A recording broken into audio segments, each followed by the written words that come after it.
Let me also thank Nasil for giving me this chance to be here. So I'm glad I'm not a hepatologist. I can't even pronounce the names of the drugs, leave alone understand the complexity of what has been discussed in the last hour or so.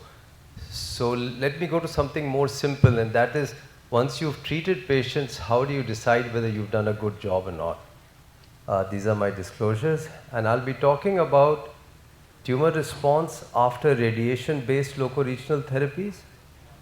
What about specifically portal vein tumor thrombus, something which has not been alluded to specifically, but in the Indian scenario of aggressive downstaging is very critical towards assessing patients and pushing them towards transplant. And the last is, of course, what immunotherapy does to these tumors. So the majority of the presentation is going to be based on the LIRAD's modified and recently published 2024 recommendation as to how uniformity of reporting should be done. And effectively, we must understand that the basic difference when we talk about radiation-induced locoregional therapies compared to the others is that it's a slow process. It does some damage, but all the damage that it does not cause instant cell death, and therefore we very often on imaging might have visibly living tumor, but it's still effective treatment. So this is something which we must understand when we are using radiation as a form of local therapy. And an example of one of our patients is this, that when we used to do SIRT or TARE, and we used to do using standard dosimetry strategies, we used to find that the tumor is still there, and this was on the extreme last panel on the left. You would see a 1-month imaging, and it doesn't change much. But we must understand that what happens is that this mass-like enhancement stays. You'll start developing a peripheral rim-like enhancement, which is still seen, and then some parenchymal changes in the adjacent area around the tumor would show a very geographical change. We must understand that these will change over time, and when it goes to nearly 6 months, the arterial enhancement will disappear, fibrosis will come, then you'll start seeing portal venous enhancement, and at the end of it, there'll be loss of liver volume, atrophy as the tumor dies. But now when we are starting doing the same treatment using more aggressive ablative strategies, so it's ablative SIRT that we try to do most of the time, the same picture and the sequence changes. Now earlier on, within the first 3 months, we tend to see that the arterial vascularity is lost. We also tend to see a much more vigorous geographical change in the parenchymal perfusion adjoining the tumor, which should not be mistaken for disease or progressive disease. And again, the atrophy of the adjoining liver and of the volume because of the ablative approach is definitely going to show up. And just to show you one of our patients who, when they respond in this manner and the tumor goes down, you would see volume loss also of the corresponding segment in which we've done the ablative tear, and the other volumes tend to hypertrophy and compensate. So why is there a parenchymal change adjoining the tumor? Because when the tear goes in with an intention to destroy the entire segment and do a radiation segmentectomy, we cause veno-occlusion, there is some edema, there's biliary necrosis, there's small hemorrhages in that tissue which can cause hemosiderosis, and then finally parenchymal fibrosis is what happens. And therefore we must understand that initially, if you see, you will find that thick rim of enhancement around the tumor. That thick rim of enhancement will change very soon into an edema, which you can see in the last panel on the left side, which starts appearing perilesionally.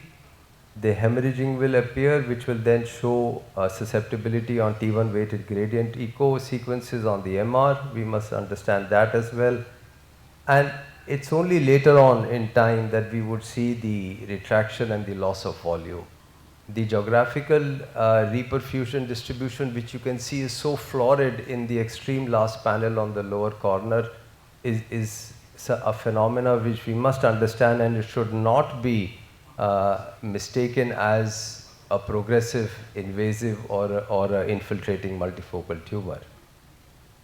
So the terminologies that have to be used for uniformity of reporting is very critical, and when we use the radiation-based treatments, we have now identified a separate set of terms that should be used.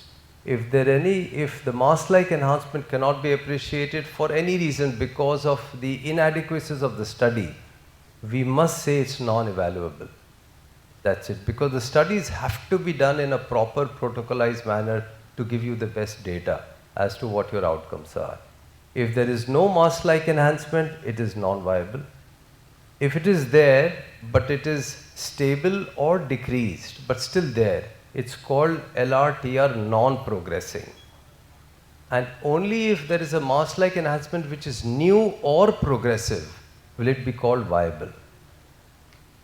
The ancillary information that we can derive using diffusion imaging and T2 hyperintensity can be used, especially if it is found in the tumor which is still stable or reducing. That means, as per the vascular criteria, it is non-progressing, but if you see an increase in the diffusion restriction in that area, you must upgrade this into viable tumor.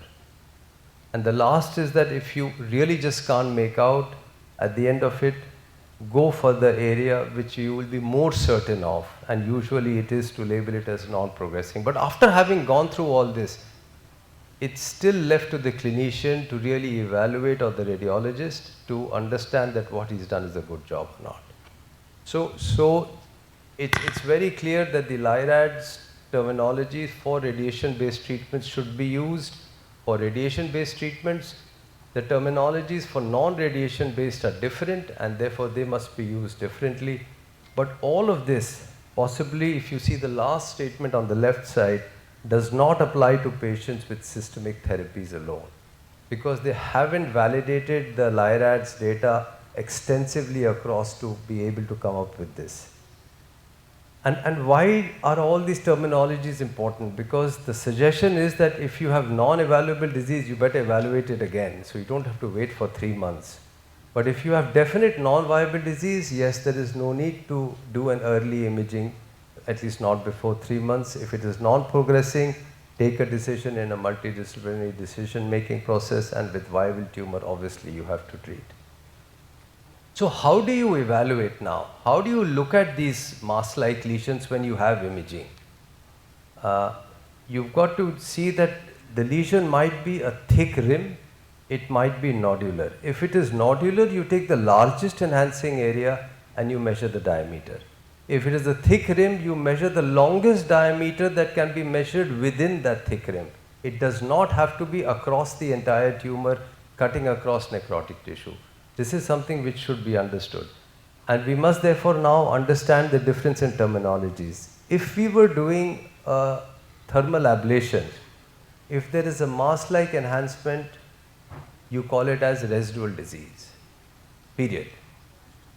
If there is uncertainty about a mask-like enhancement, we have the option of writing LRTR equivocal, we are not sure. But when you're doing radiation-based treatments, the mask-like enhancement has to be new or progressing to call it viable disease. And if there is a lesion which is just stable or reducing, you call it non-progressing disease. So these terms have to be stuck with. Diffusion restriction, there are certain caveats there. It's more for radiologists. So there's something called a T2 shine, that if they are T2 hyperintense, if the hyperintensity is so much that even on the diffusion imaging you will see them as bright, you might mistaken them as a high diffusion restriction, but that's due to the T2 shine effect. So the radiologists have to be wary of that. The next thing is PVTT. LIRADS is totally quiet on PVTT. Dr. Sonal Krishan, who is actually a member of the International LIRADS Committee, and she happens to be in my department, she did this study in our department, and out of 12,000 abstracts, it was considered as one of the best this year at RSNA, and they've invited her to present there. It's evaluating imaging response to portal vein tumor thrombus. This is what we see when we do radiation-based treatments, but sometimes it's not so glaringly obvious, and there is some grayness in the portal vein tumor thrombus, and we don't know what to call it. So what she and her student did was that they did radiation-based treatments, they did imaging, Then these patients went to transplant, and from the explant they looked at the portal vein tumor thrombus and did a correlation. What they did was that along with IIT Delhi and themselves, they created this arterial enhancement fraction as a method of analysis. So they looked at the HU value of the entire volume of the PVTT in the arterial phase minus the plane phase divided by portal venous phase minus the plane phase multiplied it by 100. Because it was found that the maximum arterial contribution of tumor enhancement in the PVTT is very often not in the pure arterial phase but in the very early portal phase. But then, so they decided to really evaluate how much is the arterial contribution in that very early portal phase using this mathematical calculation, and then they found that the differential enhancement on the arterial phase in responders and non-responders, and responders were ones with 100% tumor necrosis, was significantly different. And they said that if you have the DAE threshold of 24.8, that's the cutoff below which you would find that they would not respond, and if you have that threshold in your imaging before the patient goes into transplant, there is some prediction of saying that you will get good response. It was 75% sensitive, and they were able to, with some more statistical work which I don't really comprehend very well, the accuracy of up to 80% was achieved using this data. These are just some of the maps that they used in their extensive analysis that they did. And that's just showing you portal vein tumor thrombus and no viable tumor there. The last part of it would be immunotherapy. In immunotherapy-based responses, we have mRECIST and we have the EASL response, and the LIRADs say that use it, but use it with extreme caution, and in fact, to the extent that the 2024 this time said that try not to use LIRADs, which effectively leaves us with mRECIST, EASL, and now what is being called as iRECIST. We'll just spend a minute on this slide. In the mRECIST, you will find that they've said that you use 5 targets and not more than 2 per organ when you're doing these systemic therapies. EASL says you must measure all the targets that are there. And iRECIST again says that you must use 5 and not more than 2 per organ. mRECIST says that they must be measurable of more than 10 millimeters, they must arterially be enhancing, and if you are using a lymph node to measure, then that must be at least 20 millimeters in cross-sectional, whereas iRECIST has brought that down to 15 millimeters. Similarly, the complete response on mRECIST is disappearance of arterial enhancement, EASL says disappearance of all enhancement, and iRECIST says that disappearance of the lesions, specifically when you're talking lymph node. Lymph node should disappear. Similarly, there are criteria to call progressive disease as more than 30%. Progressive disease if you have more than 20% increase in the diameters, 25% in EASL, and in the iRECIST, which is the immunotherapy based, you have to be sure, and that's where there are issues of certainty. If you are sure that there is more than 5 millimeter increase in the sum of the diameter of your targets, then you call it definitely as progressive disease. mRECIST says that you must measure only that nodule size, select target lesions we've talked about. I've again shown you the enhancing component which needs to be actually evaluated for making your response to really use the appropriate terminology and description. When there is necrosis, with a thick rim, you use the thick rim on the top or on the bottom of it.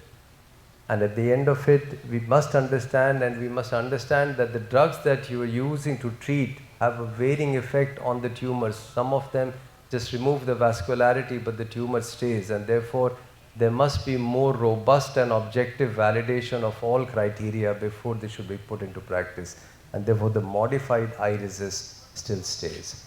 So I must thank you for this session. Thank you.